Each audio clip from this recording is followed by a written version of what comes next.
Ma'am ఎప్పుడులాగే మనకి ఈ month April నెలలో ఏ రాశుల వారికి ఎలా ఉండబోతుంది అంటారు? రాశి ఫలితాలు మాట్లాడుకోవాలి. ఎప్పటికైనా సరే రాశి ఫలితాలు మాట్లాడుకునే ముందు మనం గోచారం మాట్లాడుకుంటాము. ఎందుకంటే గోచార రీత్యానే మనం చెప్పడం అనేది జరుగుతుంది. సో ఈసారి ఏప్రిల్లో మనకు తెలుసు సన్ ఎగ్జాల్టేషన్కి వస్తారు, అందరికీ తెలుసు. అలాగే మూన్ ఎగ్జాల్టేషన్ అయినప్పుడు మనకి అక్షయ తృతీయ ఇవన్నీ వస్తూ ఉంటాయి. అది ఎగ్జాక్ట్గా డేట్ నాకు ఇంకా చూడలేదు కానీ బట్ జనరల్గా చూసాము అంటే కొన్ని మంచి రోజులు ఉంటాయి, కొన్ని అంత మంచి రోజులు అనేవి ఉండవు అనమాట. అది కూడా కొన్ని రాసుల వారికి చాలా బాగుంటుంది, కొన్ని రాసుల వారికి అంత బాగుండదు. బట్ జనరల్గా చూసాము అంటే ఎక్కడెక్కడ ఏ రాసుల్లో ఏ ప్లానెట్స్ ఉన్నాయో ఏ మూమెంట్స్ ఉన్నాయో చూద్దాం. ఫస్ట్ అంటే గోచరం రీత్యా ఎలా ఉందో చూద్దాము. ఫస్ట్ మనం మాట్లాడుకునేది శనీశ్వరుడి గురించి మాట్లాడుకుంటాం. శని ఏమో మనకి మీనంలో ఉన్నారు, మీనరాశిలోనే ఉంటున్నారు ఈ నెలంతాను. సన్ కూడా ఏంటంటే స్టార్టింగ్ ఆఫ్ దిస్ మంత్ మనకి మీనంలో ఉన్నారనమాట. ఆయన ఏంటంటే ఏప్రిల్ 14th మూవ్ అవుతున్నారు, అంటే ఎగ్జాల్టేషన్ పాయింట్కి వెళ్తున్నారు, అంటే మేషరాశికి వెళ్తున్నారు అనమాట. అలాగే మనం చూసాము అంటే మార్స్ కూడా మీనంలోనే ఉన్నారు. మనం మాట్లాడుకున్నాం అంటే గ్రహ కూటమి అవుతోందని మాట్లాడుకున్నాం. అలాగే కుంభంలో అయింది, ఇప్పుడు మీనంలో అయింది. తర్వాత ఇప్పుడు మేషానికి వెళ్ళబోతున్నారు మార్స్, ఏప్రిల్ 2nd వెళ్తున్నారు అనమాట. తర్వాత most important planet and commercial planet మనకి తెలుసు మెర్కురీ అయ్యారు, అంటే బుధుడు కూడా మనకి ఏప్రిల్ 11th ఆయన ఏంటంటే మేషానికి వెళ్తున్నారు అనమాట.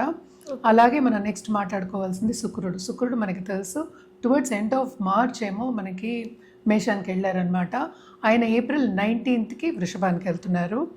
జూపిటర్ అంటే మంచి గ్రహం, మనం ఎప్పుడు మాట్లాడుకుంటాం, చాలా బ్లెస్సింగ్స్ ఇచ్చే గ్రహం, మంచి చేసే గ్రహం మనకి జూపిటర్ అయ్యారు.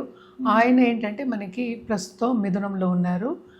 ఆయన అక్కడే ఉంటున్నారు, అంటే ఈ మంత్ అంతా జూన్లోనే ఆయన మారుతున్నారు అనమాట, అంటే ఎగ్జాల్టేషన్ పొజిషన్కి వెళ్తున్నారు. తర్వాత మనం మాట్లాడుకోవాల్సింది కేతువులు. రాహు ఏమో ప్రస్తుతం మనకి కుంభంలో ఉన్నారు, కేతు ఏమో మనకి తెలుసు సింహంలో ఉన్నారు. అండ్ ఆల్సో ఎప్పటికైనా సరే మనం చెప్పుకునేది ఏంటంటే చంద్రుడు 2 రోజులకు ఒకసారి మారుతూనే ఉంటారనమాట. సో జనరల్ ప్రెడిక్షన్స్ మనం అంటే జనరల్ గోచారం మాట్లాడుకున్నాము. జనరల్గా పరిహారాలు చేయాలి అంటే కనుక నవగ్రహాల చుట్టూ ప్రదక్షిణ చేయడము, నవగ్రహ హోమాలు, నవగ్రహంకి దానాలు ఇవ్వడము చేయడం అనేది మంచిది. అలాగే ఏలినాటి శని ఎవరెవరికి ఉంది అండ్ ఆల్సో మనం చెప్పుకోవాలి ఏంటంటే కంబషన్ ఉందన్నమాట శనికి కూడాను, ఏప్రిల్ ఎండ్ వరకు ఉంది. కంబషన్ అంటే ఏంటంటే సన్ను శని కలిసి ఉండడం అనమాట, దగ్గర ఉండడం మనం చెప్పుకోవాలి. సో ఎక్కువ కొంతవరకు స్తంభించిపోయి ఉంటారు శని కూడాను. బట్ జనరల్గా మనం చూసామంటే ఈవెన్ మన లోక పరిస్థితి కూడా మనం చూసాము అంటే ఆందోళనకరంగానే ఉంది. సో ఇవన్నీ పోవాలి అంటే ఇంకా కొంచెం టైం పడుతుందన్నమాట.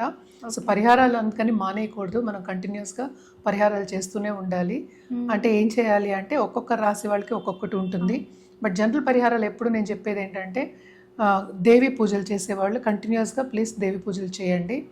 ఎందుకంటే శక్తికి మించింది మనకి వేరే లేరు. అంటే ఎవరి కుటుంబానికి వాళ్ళకి కులదేవతలు అనేవాళ్ళు ఉంటారు. సో కులదేవతల్ని మనం సేవించవచ్చు, కానీ శక్తి పూజలు చేసింది శక్తి పూజల కన్నా మించింది లేదు అని అందరూ చెప్పుకుంటూ ఉంటారు, అది నేను చెప్పింది కాదు.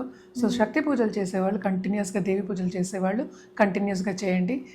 ఇలాగ ఫ్రైడే చేయాలి, ట్యూస్డే చేయాలి అలా లేదు, కంటిన్యూస్గా చేసుకోవచ్చు అనమాట, బాగుంటుంది. ఎప్పటికైనా సరే మనం పాజిటివ్ బ్యాంక్ బ్యాలెన్స్ అనేది పెంచుకుంటే కొంతవరకు చెడు జరిగినా కూడా మనం నిలబడే స్థాయి అనేది మనకు వస్తుందన్నమాట. సో తప్పక ఏంటంటే ఇవన్నీ పరిహారాలు చేస్తూ అండ్ ఆల్సో ఆధ్యాత్మికంగా గ్రోత్ తెచ్చుకోవడం, దైవ చింతన ఉండడం అందరు రాసుల వారికి చాలా చాలా మంచిదన్నమాట. జనరల్గా మనం దానాలు కూడా చెప్పుకుంటాము, మనకి అన్నదానం కన్నా మించిన దానం కలియుగంలో లేదని చెప్పుకుంటూ ఉంటాం అనమాట. సో ఎవరికైనా ఒక పట్టెడు అన్నం పెట్టడం అంటే టైంకి 12 అంటే భోజనం టైంకి పెట్టడం అనేది ఎవరికైనా సరే పెట్టడం అనేది మంచిది. సో ఇవన్నీ మనం మాట్లాడుకునే జనరలే, ఇవన్నీ మిగతాది మన రాశుల వారిగా మళ్ళీ మాట్లాడుకుంటాం. మేడం తులారాశి వారికి ఈ ఏప్రిల్ నెలలో ఎలా ఉండబోతుంది అంటారు? తులారాశి వాళ్ళకి ఈ రాశికి అధిపతి ఓన్ హౌస్కి వెళ్తున్నారు, 8th house అయినప్పటికీ బాగుంటుందని చెప్పాలన్నమాట. అదొకటి కాకుండా జూపిటర్ చూప్ అనేది, సల్లన్ చూప్ అనేది ఉంది. సో బ్లెస్సింగ్స్ ఉన్నాయి, తప్పక వీళ్ళు చేసే పనిలో గుర్తింపు అనేది బాగా వస్తుంది, పై వాళ్ళ మన్నన పొనే ఛాన్సెస్ కూడా ఎక్కువ కనిపిస్తున్నాయి అన్నమాట. సో బాగుంటుంది ఈ నెలంతా వీళ్ళకి అని చెప్పుకోవాలన్నమాట. అండ్ ఆల్సో మనం చూసాము అంటే కూడా ఈ 12th లార్డ్ అంటే ఏంటి మనకి మెర్కురీ అయ్యారు, అంటే బుధుడు కూడా మూవ్ అవుతున్నారు, ఎక్కడికి 7th house మూవ్ అవుతున్నారు. సో తప్పక కొంతవరకు ఖర్చులు అయ్యే ఛాన్సెస్ కూడా మనకి ఎక్కువ కనిపిస్తున్నాయి. అండ్ ఆల్సో ఖర్చుతో పాటు ఏంటంటే వీళ్ళ స్టడీ కానీ లేకపోతే వాళ్ళు ఖరీదైన వస్తువు కొనుక్కోవడం కానీ లేకపోతే ఇన్వెస్ట్మెంట్ చేయడం కానీ ఇంకా ఎక్కువ కనిపిస్తుంది. తప్పక స్టాక్ మార్కెట్లో దిగడం అనేది తెలుస్తుంది. అంటే ఏంటి, కమర్షియల్గా వెళ్ళడం అనేది కూడా కనిపిస్తుంది అనమాట. అంటే ఏదైనా జాతకరీత్యా అందరికీ అని మనం చెప్పట్లేదు, జాతకరీత్యా చూడడం అనేది ఇంపార్టెంట్. సో ఉద్యోగరీత్యా ఉన్నవాళ్ళు, ఉద్యోగంలో ఉన్న వాళ్ళకి తప్పక వాళ్ళకి ఈ నెలలో బాగుంటుంది, హ్యాపీగా ఉంటుంది ఈ మంత్ అని చెప్పాలి. అంటే పై వాళ్ళ మన్నన పొందడం, వాళ్ళు అనుకున్న టాస్క్ని కంప్లీట్ చేయడము, వాళ్ళు ఇచ్చిన బాధ్యతల్ని కూడా టైంకి కంప్లీట్ చేసి వాళ్ళు మన్నన పొంది ముందుకెళ్ళడం అనేది మనకి కనిపిస్తోంది. కొలీగ్స్తో పాటు సన్నిహితంగా ఉండడం కూడా మనకి కనిపిస్తుంది అనమాట. సో కొంతవరకు వీళ్ళకి బాగానే ఉంటుంది. ఎందుకంటే ఈ రాశికి అధిపతి ఫస్ట్ 7th, దాని తర్వాత మనకి 8th హౌస్ అంటే ఓన్ హౌస్కి వెళ్తున్నారు. సో రెండు కొంతవరకు వీళ్ళకి బాగానే ఉంటాయని చెప్పాలి. అండ్ ఆల్సో ఏంటంటే లవ్ రిలేషన్షిప్లో ఉన్న వాళ్ళకి చాలా బాగుంటుంది. అండ్ ఆల్సో అండర్స్టాండింగ్ పెరుగుతుంది, సన్నిహితం కూడా పెరుగుతుంది. అండ్ ఆల్సో ముందుకు వెళ్తుంది ఆ రిలేషన్షిప్ కూడా అని చెప్పడం జరుగుతుంది. అండ్ ఆల్సో ఎవరికైనా కొత్తగా పెళ్లి కావాలి అనుకున్న వాళ్ళకి సత్సంబంధాలు ఏర్పడే ఛాన్సెస్ కూడా మనకి ఎక్కువ కనిపిస్తాయి. తప్పక ఏంటంటే అందరితో కలయిక, బంధుమిత్రుల కలయిక ఉంటుంది. అటు విందు వినోదాల్లో పాల్గొనడం, అండ్ ఆల్సో ఇంట్లో శుభకార్యాలు జరగడం, అండ్ ఆల్సో దాని మీద ఖర్చు పెట్టడం, అండ్ ఆల్సో ఏంటంటే ధార్మిక కార్యక్రమాల్లో పాల్గొని దానికి విరాళాలు ఇవ్వడం కూడా మనకి ఎక్కువ కనిపిస్తుంది అనమాట. అండ్ దాంపత్య జీవితంలో కూడా కొంతవరకు అనుకూల పరిస్థితి అనేది నెలకొంటుంది అని చెప్పాలి. 11th లార్డ్ మనం చూసాము అంటే 7thకి వస్తున్నారు. సో తప్పక కొంతవరకు ఈగో క్లాషెస్ ఉన్నప్పటికీ సర్దుకుంటుందని చెప్పాలన్నమాట. ఆరోగ్య సమస్యలు ఎలా ఉండబోతాయి మేడం? వీళ్ళకి ఆరోగ్య సమస్యలు అంటే పెద్ద ఏంటంటే చిన్న చిన్న నలతలే మనకు కనిపిస్తున్నాయి. ఏదైనా మళ్ళీ ఎవరి ఇండివిజువల్ జాతకం, వ్యక్తిగత జాతకం చూసినప్పుడు అది వేరే మారుతుంది. బట్ జనరల్గా చెప్పాలి అంటే వీనస్ అండ్ సన్ కూడానే ఉన్నారు. కొన్ని ప్రాబ్లమ్స్ అంటే బ్లడ్ ప్రెషర్ రావడం కానీ, అండ్ ఆల్సో మనం చూసామంటే సడన్గా అంటే బీపీ పెరగడం కానీ, లేకపోతే నలత రావడం అంటే యాంగ్జైటీ పెరిగి కొంతవరకు నీరసపడడం కానీ ఇలాంటివి జరిగే ఛాన్సెస్ మనకి ఎక్కువ కనిపిస్తున్నాయి అనమాట. బట్ స్టిల్ పెద్ద నలతలు అంటూ ఏమీ కనిపించట్లేదు ఎక్కువ. సో జాగ్రత్తగా ఉండడం అనేది మంచిది, డాక్టర్ని సంప్రదించడం అనేది మంచిదే. ఎలాంటి పరిహారాలు చేస్తే బాగుంటుందంటారు? తప్పక వీళ్ళు ఏంటంటే శుక్రవారం లక్ష్మీదేవికి కొలవడం అనేది మంచిది. అండ్ ఆల్సో తామర పువ్వులతోటి పూజ చేయడం, ఎస్పెషలీ మనం 9 చెప్తాం, 9 లేకపోతే 11 చెప్తాము.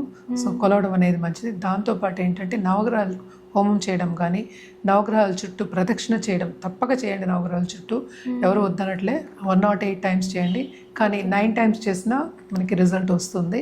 సో తప్పక ఇది చేయడం అనేది very very important. And also మనం చూసామంటే 11th ఏమో కేతు ఉన్నారు, అలాగే మనం చూసాం 11th ఎగ్జాల్టేషన్కి వస్తున్నారు. సో ఏది పట్టుకున్నా వాళ్ళకి లాభం వచ్చే ఛాన్సెస్ మనకి ఎక్కువ కనిపిస్తున్నాయి April 14 తర్వాత, అంటే second half of this month. Starting of this month మనకి ఏంటంటే ఈ రాశికి అధిపతి 7th హౌస్లో ఉన్నారు. సో సన్నిహితం అంటే ఇంటర్పర్సనల్ రిలేషన్షిప్ బాగుండడం ఇవన్నీ జరిగే ఛాన్సెస్ ఉన్నాయి. కానీ మనకి ఎప్పటికైనా మనం చెప్పుకునేది ఏంటంటే వాళ్ళకి ఎవరు అడిగినా, ఎవరు కోరుకున్నా ఫస్ట్ ఏంటి వాళ్ళు అడిగినది డబ్బు కావాలని అడుగుతారు. సో అందుకనే లక్ష్మీదేవికి పూజించమని మనం చెప్పడం జరిగింది.